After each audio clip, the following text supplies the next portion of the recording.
Gênesis capítulo 45. José beijou a todos os seus irmãos e chorou sobre eles.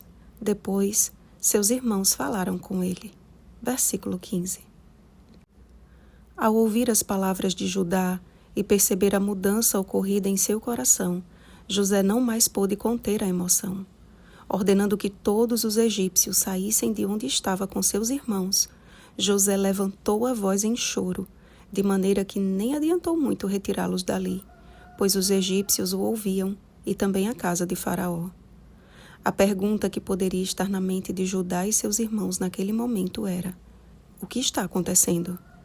Eles não entendiam o porquê da comoção tão grande do governador do Egito, até que aquele homem declarou, com voz ainda embargada: Eu sou José. Vive ainda meu pai? E eles não lhe puderam responder, porque ficaram atemorizados perante ele. E enquanto José falava e explicava tudo, eu imagino aqueles homens tentando processar tudo o que estava acontecendo. Imagino eles lembrando dos sonhos de José e do dia em que o venderam sem se importar com os seus rogos. Tudo deve ter lhes passado na mente como um filme, e temeram. Mas José lhes falou ao coração e deixou bem claro que não foram eles que o enviaram ao Egito, mas Deus, para a conservação da vida. Então, beijou cada um de seus irmãos e chorou com eles, deixando bem claro que os havia perdoado. Só então, seus irmãos falaram com ele.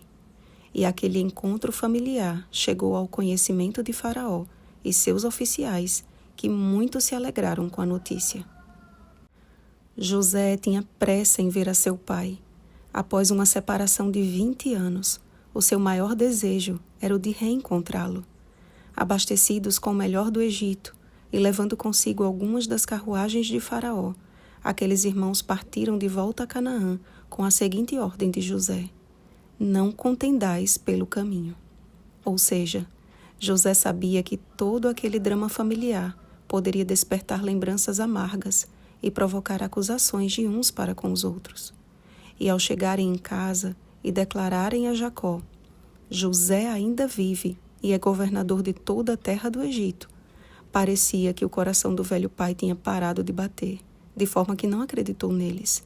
Mas ao ouvir de seus filhos tudo o que havia acontecido e vendo as carruagens egípcias, reviveu-se-lhe o espírito e se apressou em descer ao Egito para reencontrar seu filho amado. Dramas familiares são uma constante no mundo desde a entrada do pecado. O primeiro homicídio aconteceu ainda na família de Adão, quando Caim matou seu irmão Abel. Gênesis capítulo 4, versículo 8. Desde então, cada família tornou-se o principal alvo do inimigo, em sua ânsia por destruir a instituição sagrada de Deus. Mas apesar das insistentes investidas de Satanás, o Senhor tem o poder de transformar tragédias em finais felizes quando um filho seu exerce fé e clama por seu auxílio. A promessa para as famílias do seu povo nestes últimos dias revela a obra que o Espírito Santo está realizando hoje, pois assim diz o Senhor: Ele converterá o coração dos pais aos filhos e o coração dos filhos a seus pais, para que eu não venha e fira a terra com maldição. Malaquias capítulo 4, versículo 6. O perdão que José concedeu a seus irmãos é a chave que pode abrir a porta da reconciliação e da união em muitas famílias. Perdão não é um sentimento, perdão é uma decisão. Mas mesmo o perdão também é um dom de Deus, e como tal, é necessário ser liberado por um coração em que Cristo habita. Tanto quem perdoa como quem é perdoado passam por um processo de readaptação e recuperação da confiança que pode levar um bom tempo. Em alguns casos, porém, o perdão não significa um retorno à convivência, e pode ser até saudável e prudente que seja assim.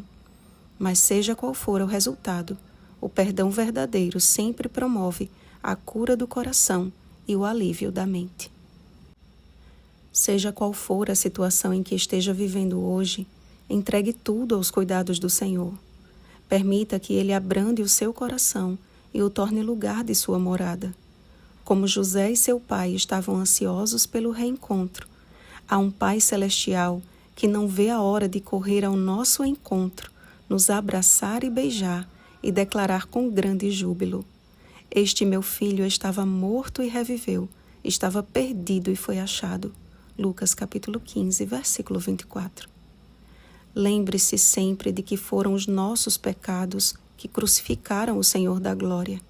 E se Ele nos perdoou e a tal ponto nos amou, também espera que nos perdoemos uns aos outros. Porque se perdoardes aos homens as suas ofensas, também vosso Pai Celeste vos perdoará. Mateus capítulo 6, versículo 14. Oremos, amados. Querido Pai do céu, juntamente com meus irmãos, clamo a Ti por Teu auxílio no desafio de perdoar. Somente um coração subjugado pelo Espírito Santo e no qual Cristo habita pode liberar o perdão, porque entende o alto preço que foi pago por sua vida quando ainda pecador. Em Cristo, o Senhor nos reconciliou contigo, e somente em Cristo podemos nos perdoar uns aos outros. Concede-nos, ó Deus, a mente e o coração de Cristo, para que sejamos seus imitadores. Em nome de Jesus. Amém. Vigiemos e oremos. Um feliz sábado, imitadores de Cristo. Oremos pelo batismo do Espírito Santo. Oremos uns pelos outros. Rosana Garcia Barros.